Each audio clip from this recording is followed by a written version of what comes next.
É difícil você ser um pregador e você escapar do grego bíblico, sabe? A gente às vezes tenta, a gente disfarça, a gente finge que consegue. A gente acha que pode, de alguma forma, pregar o evangelho e organizar uma estrutura de ensino para a igreja sem contato com as línguas originais. Mas a verdade é que, por mais que Deus nos dê muitos recursos que permita que a gente não tenha tanto contato com o grego, se a gente quer pregar com fidelidade, a gente tem que ou dominar o grego bíblico ou conhecer quem domina o grego bíblico. E é por isso que materiais exegéticos são muito importantes. Comentários bíblicos, léxicos de línguas originais e materiais que sejam bons auxílios exegéticos. É por isso que eu chamei aqui o Johannes Bergmann, um dos mais respeitados gramáticos do grego do Novo Testamento que nós temos no Brasil. Estudou aí pelo mundo todo, homem que domina muitos idiomas e que produziu um material excelente para nos voltar ao original do Novo Testamento. Seu primeiro livro, da série do Novo Testamento Original, pela editora Esperança, vem trazendo uma série de auxílios exegéticos sobre o Sermão do Monte. E é sobre isso que a gente vai conversar no vídeo de hoje, do bate-papo que eu vou ter agora com o Johannes Bergmann. Johannes, que alegria imensa recebê-lo aqui no Dois Dedos de Teologia. Pra gente é uma honra receber um teólogo de peso como o senhor aqui no nosso canal. Muito obrigado, Iago, por me receber no seu canal e por oferecer essa oportunidade de compartilhar um pouquinho. Não é? O senhor trabalha com ensino teológico no Brasil há quantos anos já?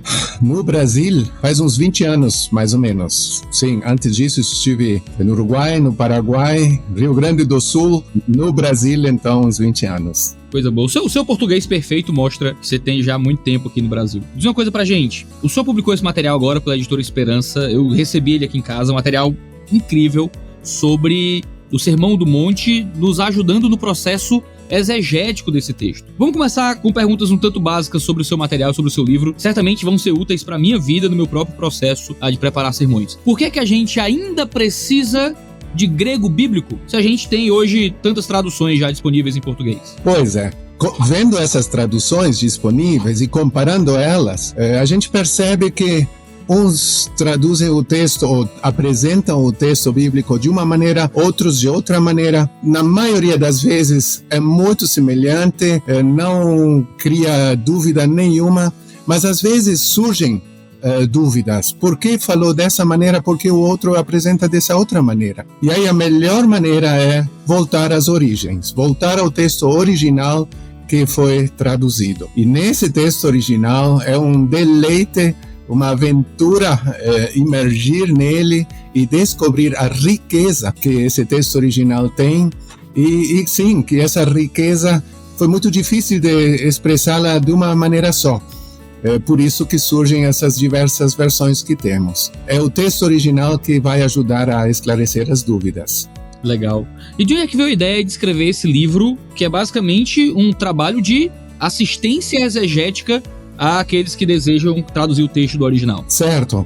Como surgiu essa ideia? Nas minhas aulas de grego, nas minhas aulas de exegese a nível de mestrado, a gente sempre precisa de ferramentas auxiliares porque ninguém sabe tudo. Então também não é necessário saber tudo, o necessário é saber onde achar as respostas que procuramos. E cheguei a conhecer diversos materiais muito bons sobre exegese, só que todos esses materiais trazem algum elemento bom e ficam com alguma limitação. Você precisa voltar a outro material, complementar com outros instrumentos, internet, aplicativos, e sempre fica essa frustração. Você quer preparar um versículo e precisa ter 10, 15, 20 livros à disposição para extrair todo o que o original contém. Surgiu então esse sonho de ter todo esse material disponível num volume só, num instrumento só. Então, foi assim que, também nas aulas, uma vez mostrando para os alunos esse sonho de trazer tudo junto para não precisar acessar tantos outros materiais. E os alunos ficaram empolgados quando viram esse projeto. E aí surgiu essa ideia e foi confirmada por eles. Sim. Bom, eu recebi o livro em casa, eu já dei uma boa lida nele. Não é um tipo de material que você vai ler como um livro devocional, né? De começar e terminar do começo ao fim. É um material de consulta para o processo exegético. A pergunta que eu queria fazer é: o senhor acha que esse contato com as línguas originais é próprio para teólogos profissionais ou a igreja local, cristãos comuns interessados, podem se beneficiar também do conhecimento do grego? Eu acho que para quem serve com a palavra, para quem tem a responsabilidade de pregar, de expor as escrituras, o acesso às línguas originais é essencial. Sinto muito que a maioria dos seminários teológicos hoje em dia acham que não precisa dedicar tanto tempo para estudar línguas originais. Quando eu fui chamado a me preparar para o ministério, um pastor estava lá em casa, ele disse, olha, quando você entrar no seminário, dá prioridade às línguas originais. Todo o resto, estamos falando de 40 anos atrás, todo o resto você pode aprender de livros, mas línguas originais você precisa saber. Hoje já não são só os livros, hoje tem tantos recursos disponíveis na internet também. Então, para quem quer expor a palavra, ele precisa, entendo eu, ter acesso ao documento original. Para o membro da igreja que não tem essa responsabilidade, mas que deseja também ter acesso às riquezas do texto bíblico, para ele também é útil. E foi uma das preocupações na hora de preparar esse material, de disponibilizá-lo tanto pensando naquele que entende algo de grego, como aquele que não sabe o que significam esses caracteres estranhos que viu no texto. Na escola ele aprendeu pi e reconhece essa letra pi, ou pelo menos sabe que existe, talvez mais algumas outras em trigonometria, alfa, beta, gama, coisas assim, mas ler um texto grego para ele é difícil. Então, tudo o que está nesse livro em grego foi transliterado também. Cada palavra grega foi escrita também em caracteres latinos, além do grego, para que o leitor não familiarizado com o grego saiba como ler, como pronunciar, como reconhecer uma palavra do original. O senhor também tem a impressão de que pouco grego, às vezes, pode ser mais prejudicial do que grego nenhum? Dizem isso, sim, escutei essa expressão e até, em certo sentido, concordo com isso.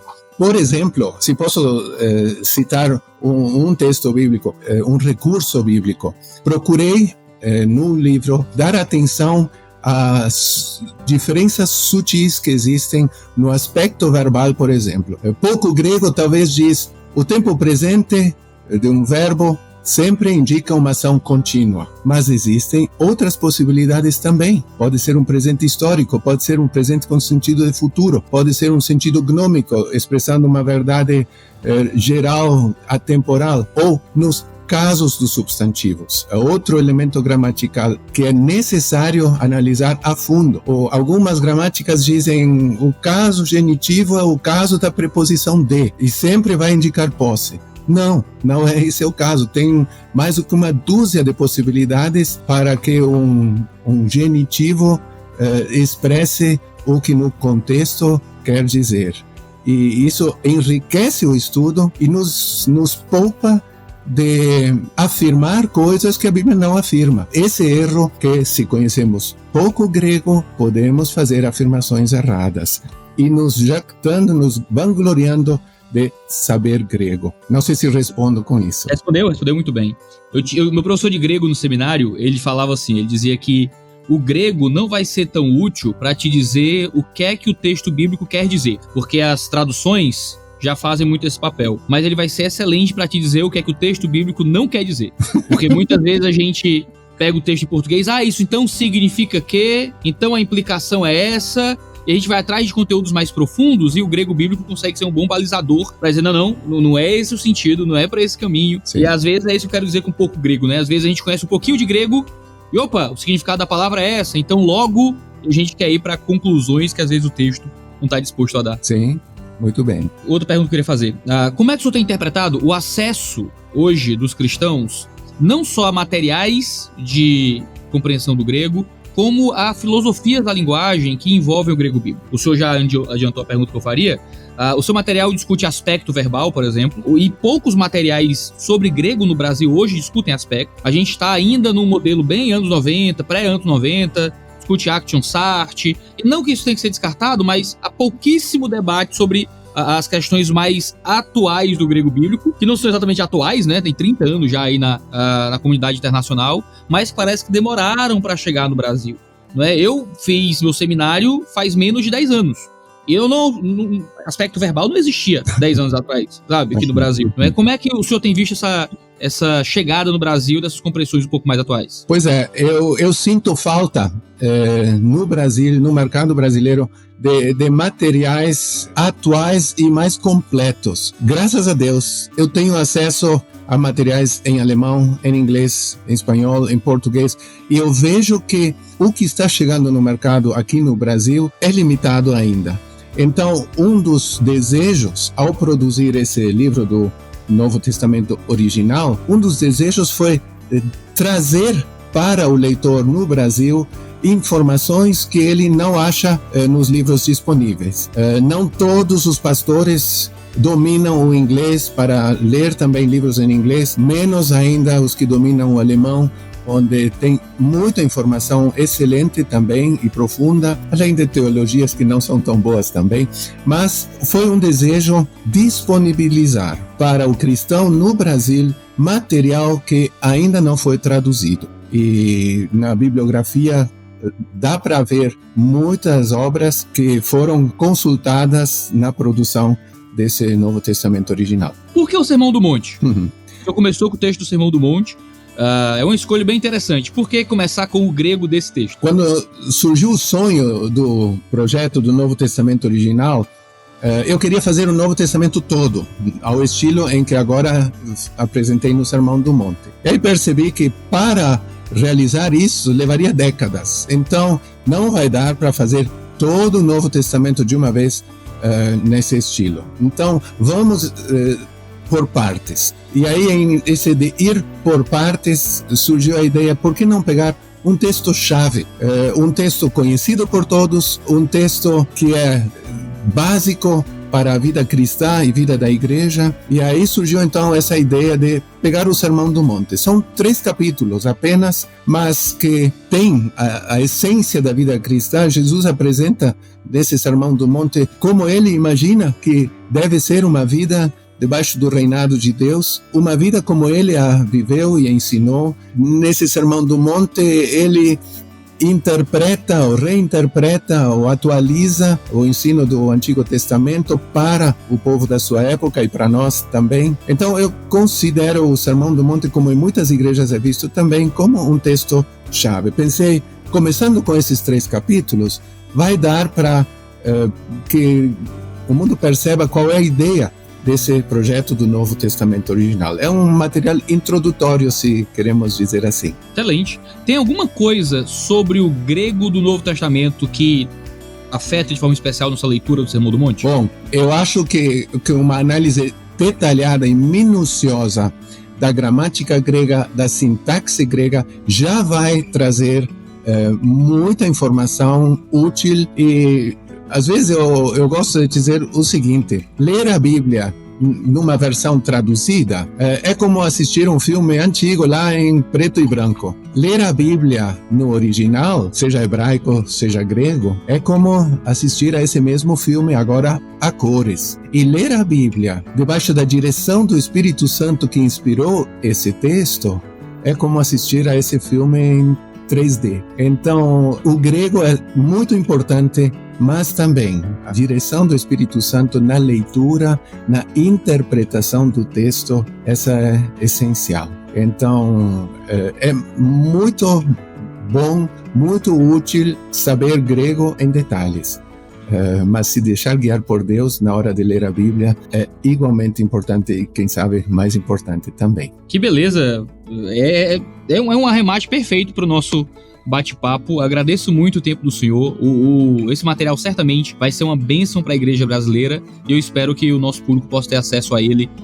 E aqueles que ficarem assustados, com medo, meu Deus, grego bíblico, enfrentar o desafio aí de aprender o idioma que Deus escolheu revelar a verdade sobre seu filho Jesus. Entendo que esse projeto do Novo Testamento original, entendo que é algo que Deus colocou no meu coração e que Ele está apoiando também. Não sei se você ouviu da editora Esperança sobre como esse livro chegou lá. Então, quando comecei a preparar, entendi que Deus disse: honra o Senhor com os teus bens. Eu pensei, bens materiais eu não tenho. Mas Ele me deu a oportunidade de estudar na Suíça, me deu a oportunidade de estudar na Bélgica, me deu a oportunidade de adquirir tantos materiais excelentes que poucos pastores no Brasil têm. Então eu pensei, honra ao Senhor com tudo isso que Deus investiu na sua vida ao longo desses 60 e poucos anos. E foi esse o sonho. Quando estava pronto o manuscrito, eu apresentei, a editora disse, é material demais, é um projeto grande demais, não vamos aceitar. Faça um Novo Testamento interlinear. Eu pensei, puxa, interlinear? Por cada palavra grega, uma palavra em português apenas, isso empobrece, não consegue reproduzir toda a riqueza que o texto original tem. E já existem outros Novo Testamento interlinear, então não precisa mais. Não foi entendido o projeto. Eu fiquei com essa ideia, vou ter que fazer por autopublicação. E estava tudo pronto. Com um editor amigo, ele deu alguns conselhos, isso também de transliterar cada palavra grega e outros detalhes. E estava indo para a gráfica para levar o manuscrito para impressão. E aí passei pela editora Esperança para comprar um livro deles. E naquela conversa ficaram sabendo do projeto, viram o projeto e disseram, nós vamos assumir. Eu pensei, Deus te mandou aqui. Então eu pensei, peraí. Que o diretor da editora goste, não significa que a editora vai assumir, precisa conversar na equipe. Depois a minha esposa disse, Johannes, quem vai ler esse material? Como você colocou também, não é uma novela que a gente lê da primeira página até a última sem parar. Não, é um material técnico em certo sentido. Foi pensado para aquele que entende grego, mas foi pensado também naquele que não entende grego, com essas referências para o rodapé. E aí chegou o momento de desânimo. Quem vai ler esse material? Você dedicou meses para nada. E aí não dormi aquela noite. Depois eu tive um contato com a editora Esperança e eles disseram, olha, como equipe decidimos assumir esse projeto integralmente. E até já temos os recursos. Eu tinha dito para Deus, Senhor, eu não tenho para imprimir 500 exemplares na gráfica, mas se é um projeto do Senhor, então não sou eu que precisa pagar, é o Senhor que vai pagar. E aí então na editora Esperança disseram, recebemos um valor que não esperávamos e esse valor vai ser dedicado para impressão do Sermão do Monte. E aí pensei, Senhor, o Senhor mostrou realmente que é um projeto seu, que o Senhor assume toda a responsabilidade também de custos e foi assim que chegamos a publicar. Então, sou muito grato pelo privilégio que Deus me dá de pôr no papel algo que pode ser útil para aquele que deseja estudar a palavra de Deus em profundidade e ter acesso à riqueza que essa palavra tem no texto original. Que beleza, que bênção. Fico muito feliz de ouvir uma história tão bonita envolvendo a publicação do livro. A gente que publica livros sabe que cada livro é um filho que a gente gesta e tem expectativas e trabalha, e quando eles vêm ao mundo, realmente é um tempo de muita alegria. Iago, esse livro abençoe a igreja. Amém. Alcance muita gente. Johannes, obrigado pelo seu tempo, agradeço muito. Muito obrigado, Iago, por esse tempo também. Deus nos abençoe no que queremos servir a Ele. Amém, amém. Que papo maravilhoso, e eu tenho certeza que você não vai querer perder a oportunidade de ter esse livro nas suas mãos. Se você for no site da El Shaddai, você vai conseguir 20% de desconto de lançamento desse livro. O link aí vai estar na descrição, então aproveita. Esse é o 2 Dedos de Teologia, a gente tem vídeo toda segunda, quarta e sexta-feira, 10 horas da manhã. Então não deixe de se inscrever no canal para ficar sabendo sempre que houver vídeo novo. Um cheiro no seu cangote e até a próxima.